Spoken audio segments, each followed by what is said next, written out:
Her billionaire husband grabbed her arm at his family's charity gala and hissed, "You've been nothing but a liability since the day we married." She stood there, smiling like his words hadn't just shattered her heart into 1,000 pieces. But what Grant Ashford didn't know was that his ghost of a wife had been watching, listening, remembering everything. And that night, everything he'd built on lies was about to come crashing down. Some women break when you humiliate them. Others, they wait for the perfect moment to make you regret everything. Welcome to Mr. William Chronicles, where we tell stories that make you feel something real. If you're ready for a tale of betrayal, revenge, and a woman who burned an empire to the ground, hit that subscribe button right now, slam that notification bell, and drop a comment telling me where in the world you're watching from. Grant Ashford, tech billionaire, venture capital darling, the man whose face graced magazine covers, had stopped seeing her exactly one day after their wedding, as if the ceremony itself had been some kind of curse that transformed love into indifference the moment the vows were spoken. She touched the doorframe now, her fingers finding the exact spot where Grant had once pinned her against this very wall during their engagement, his mouth hot and desperate against her neck, his hands sliding up her thighs with an urgency that had made her forget her own name. He'd kissed her like she was oxygen and he was drowning, had whispered her name between gasps like it was the only word that mattered, had made her feel seen in a way that no one else ever had. That man was dead now. The wedding night should have been her first warning. He'd made love to her in the darkness of their hotel suite with an intensity that left bruises on her hips and hope in her heart, his body covering hers with possessive tenderness, every thrust deliberate and deep. He'd buried his face in her neck when he came, his breath ragged against her pulse point, and whispered the words that would haunt her for years. "You're the only real thing in my life." Morning had arrived with his mother's phone call, and Grant had transformed before Zinnia's eyes, his voice shifting from intimate to corporate, his entire being recalibrating away from her. When he'd hung up, he hadn't returned to bed, hadn't reached for her again, hadn't even looked at her directly. 3 years later, she still slept in the guest wing, still listened to his footsteps pass her door every night without pausing. The dinner parties were her real punishment, the weekly gatherings where Grant's family reminded her exactly what she was, permitted not welcomed, tolerated not accepted. Tonight was gala night, and Zinnia stood in the hallway knowing something was going to break, feeling it in her bones the way you feel weather changing before the first drop of rain falls. She dressed with mechanical precision, choosing the gown Judith had selected, the jewelry that came with instructions. Grant was already gone, unable to ride in the same car with her anymore. Zinnia gathered her clutch and walked toward the door, knowing that the woman who came back through it tonight would be fundamentally different from the one leaving.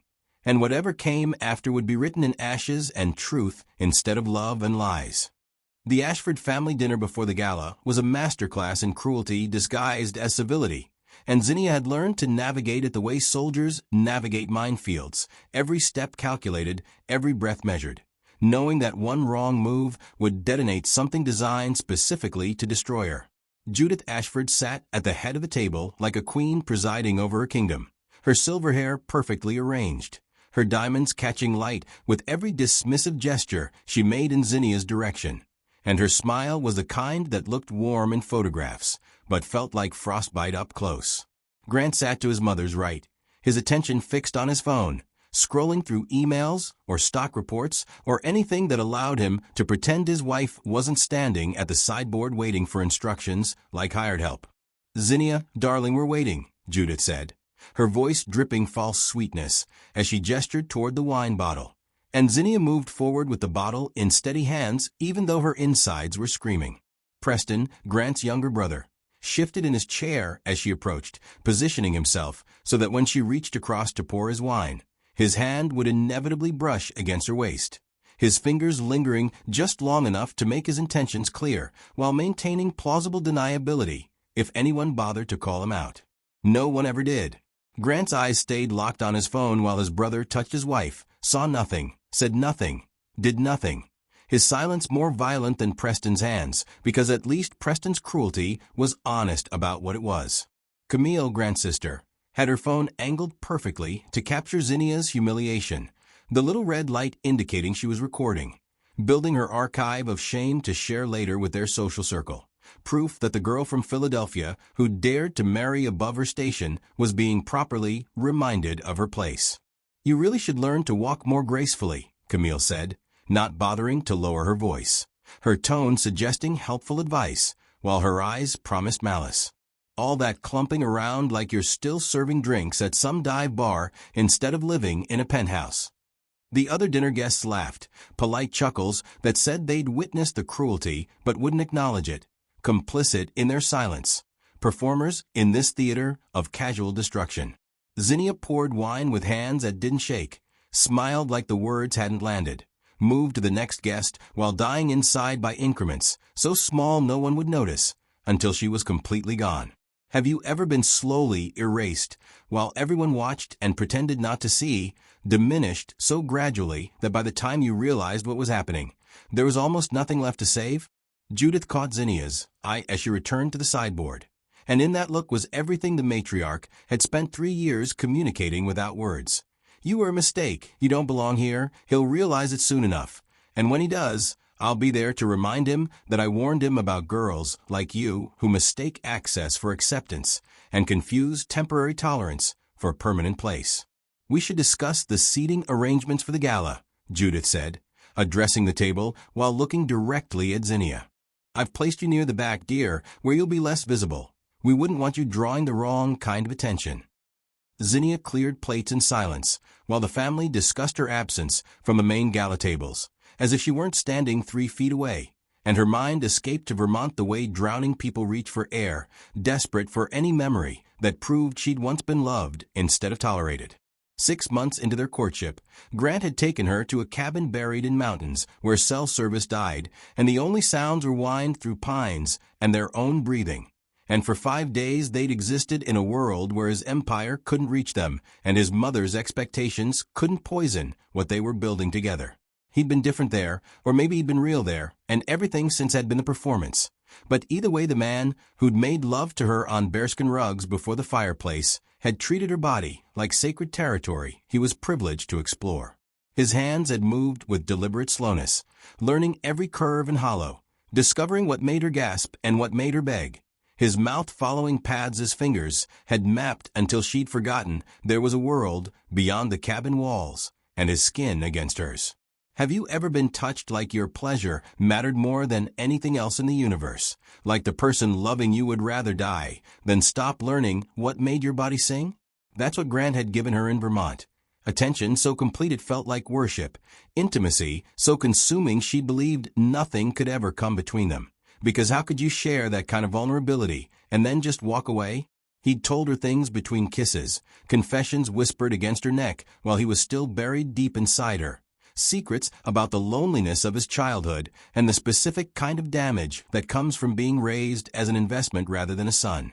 "My mother taught me that love was a weakness," he'd said, his forehead pressed against hers, their bodies slick with sweat and still trembling from shared release. That caring about someone gave them power over you, that the only safe way to live was to need nothing and no one.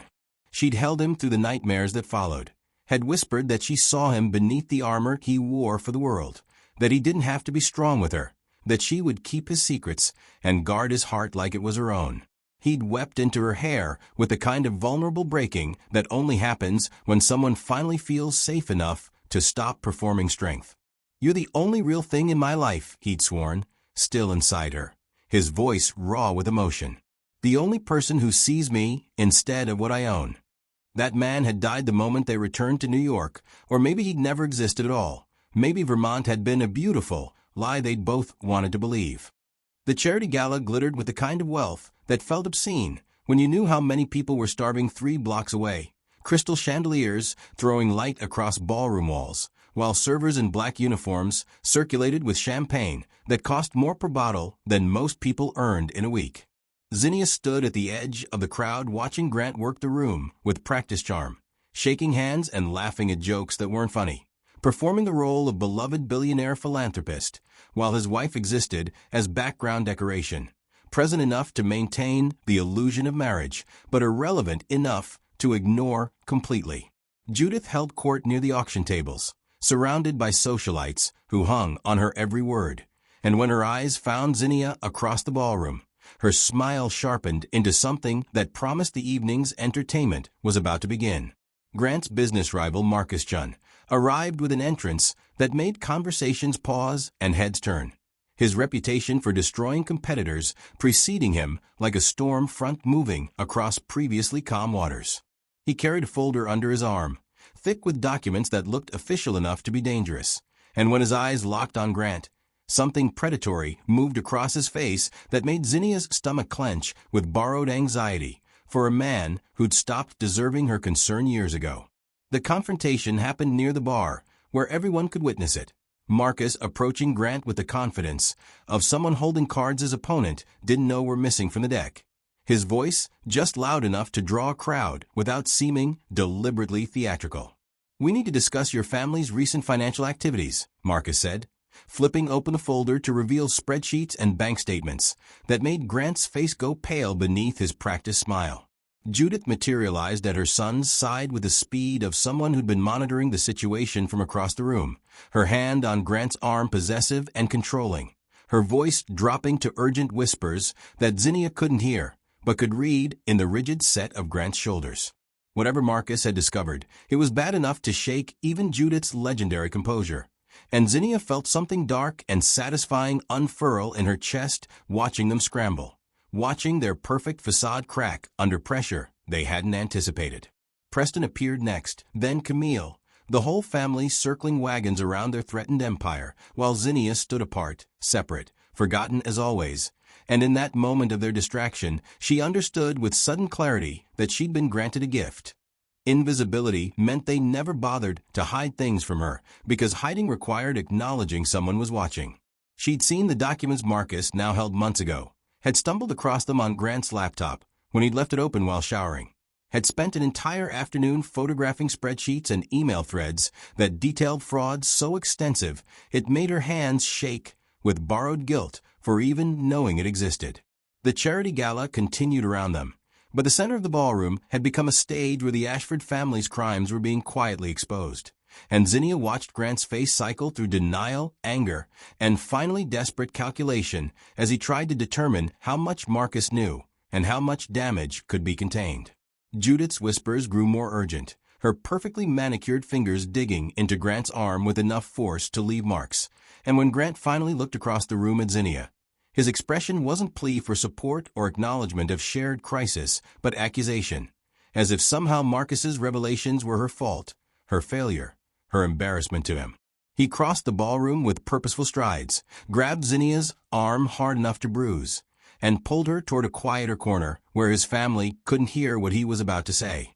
His breath smelled like expensive whiskey and desperation when he leaned close, his voice low and venomous. "This is your fault somehow. I know it is. You've been nothing but a liability since the day we married." She stared at him, this man she'd once loved enough to believe in, and felt something fundamental break inside her chest. Grant's words still hung in the air between them like poison gas when Zinnia finally spoke, her voice so calm it frightened even her. "You're right, I have been a liability, but not in the way you think." She walked away from him without waiting for a response, left the gala without her coat, and took a taxi to the Marriott downtown where she'd rented a room 3 months ago under a name Grant would never think to search for. Because the truth was that Zinnia Fletcher had stopped being a victim the exact moment she'd discovered what her husband's family really was. The laptop waited on the hotel desk where she'd left it that morning, its screensaver cycling through images of beaches she'd never visited. And when she touched the keyboard it woke to reveal folders organized with the kind of methodical precision that comes from knowing you're building a case that will destroy lives. How long had she known? What would you have done if you'd stumbled across evidence that the people humiliating you daily were also criminals who'd built their fortune on fraud, theft, and calculated destruction of everyone who threatened their empire? Zinnia had found the first document by accident 6 months into the marriage. Grant's laptop left open to an email thread discussing offshore accounts designed to hide taxable income. And instead of confronting him, she'd taken screenshots with shaking hands and told herself she was overreacting, misunderstanding. seeing crimes where there were only complex financial strategies she wasn't educated enough to comprehend. But then there'd been the phone call she'd overheard while bringing Preston coffee. His voice casual as he discussed using company funds to pay off a woman he'd assaulted, treating hush money like a business expense that deserved tax deductions. Then Camille's emails, left open on the family computer, detailing payments to journalists for burying stories about the Ashford Foundation's fake charity work. Money that was supposed to feed hungry children, instead funding the family's reputation management. Zinnia had documented everything with the patience of someone who understood that evidence gathered in rage would be dismissed, but evidence collected with cold precision would be undeniable.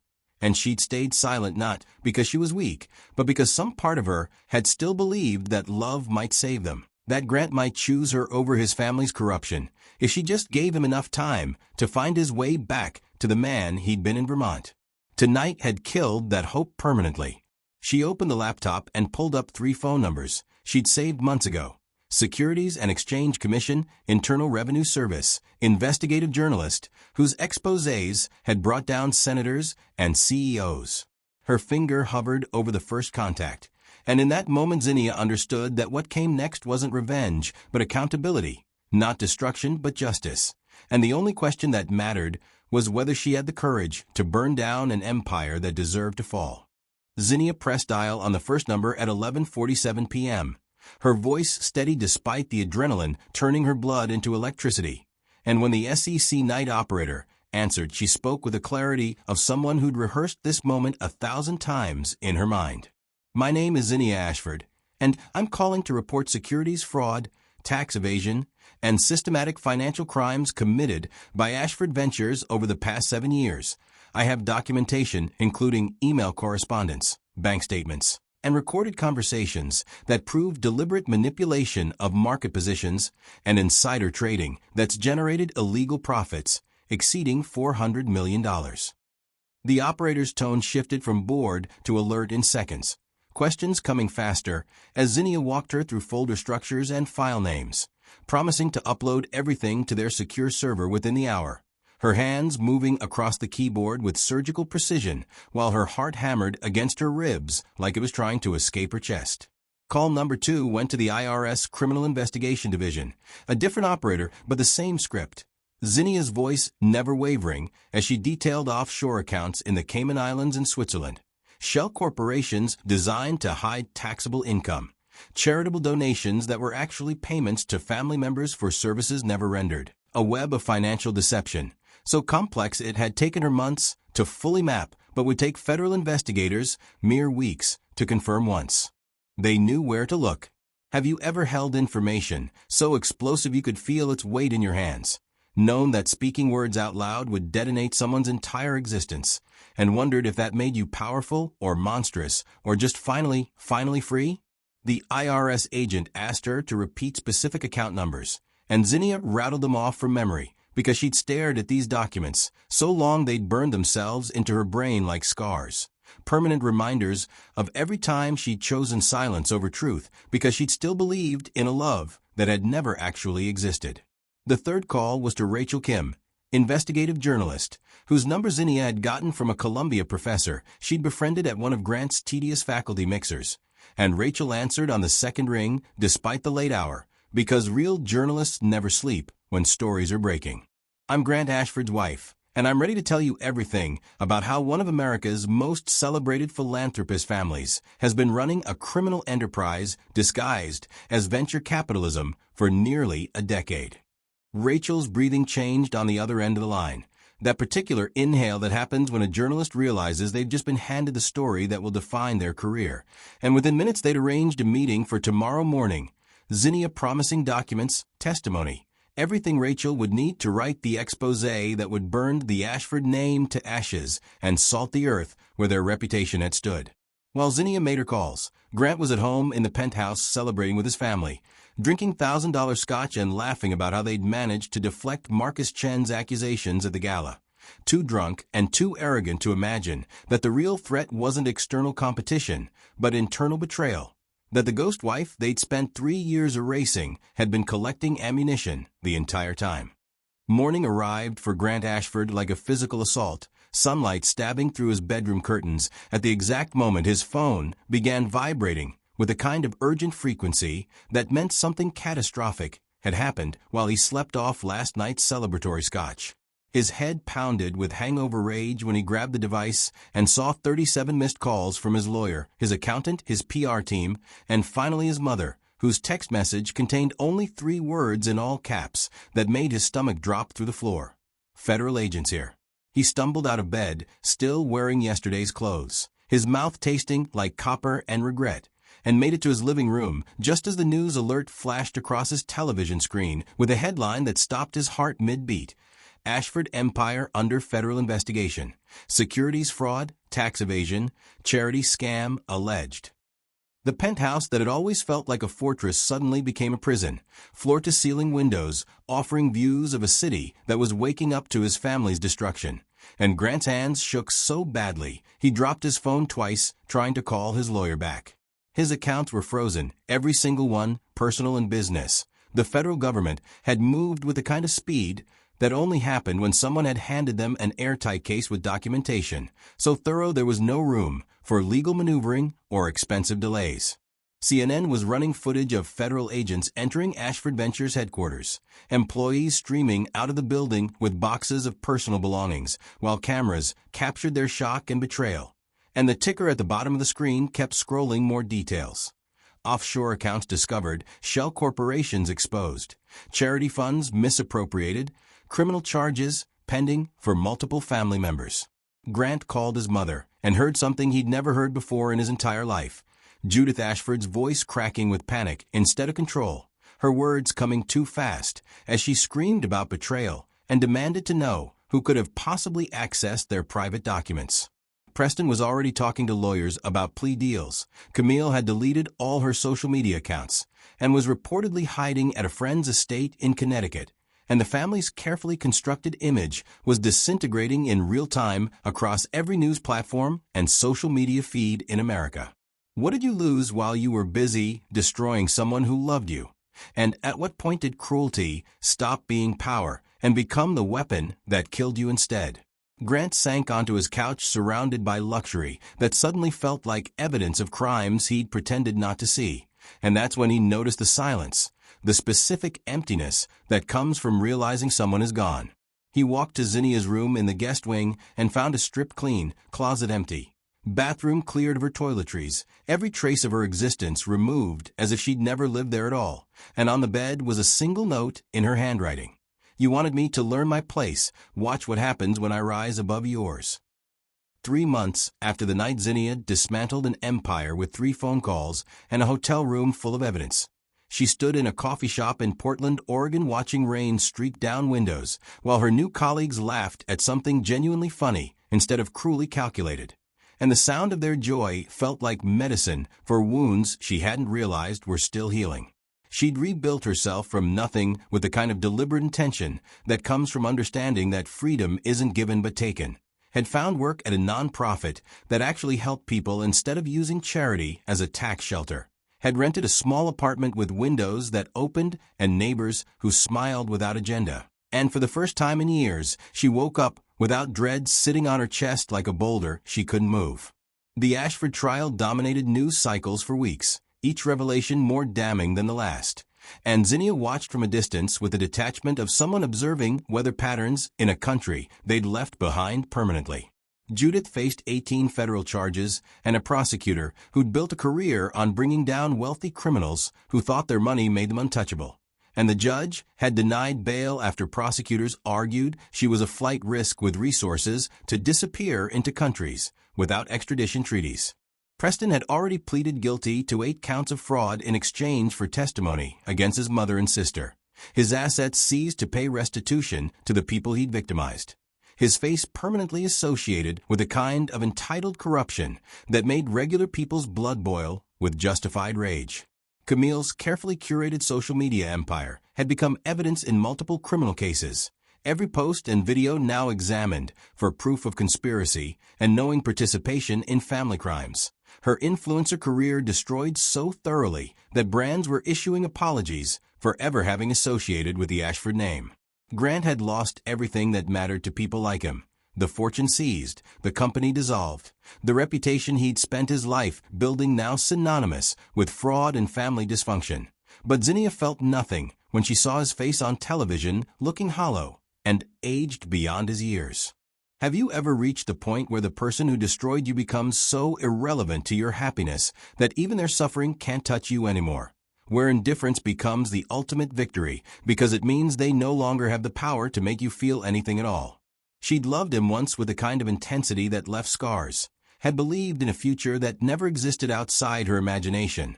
But that woman was gone now, and the person who'd replaced her understood that some bridges deserve to burn and some kingdoms deserve to fall. Zinnia's phone buzzed with a text from her new friend Sarah asking if she wanted to grab dinner after work, and she replied yes without hesitation, without calculating what the invitation might cost her or what strings might be attached, because she'd finally learned that the greatest revenge wasn't watching your enemy suffer, but building a life so beautiful their absence became irrelevant, and she was free.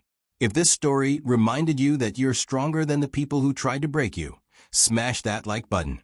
If you know someone who needs to hear that walking away is sometimes the bravest thing you can do, share this video with them right now. And if you want more stories about people who chose themselves when no one else would, hit subscribe and turn on notifications. Because every week we bring you tales of courage, strength, and the kind of justice that makes you believe in new beginnings. Drop a comment and tell me, have you ever had to walk away from something everyone said you should fight for? What did you learn about yourself? I do read every single comment, and your story might be exactly what someone else needs to hear today. Remember, some prisons have golden bars, but freedom is priceless. See you in the next story.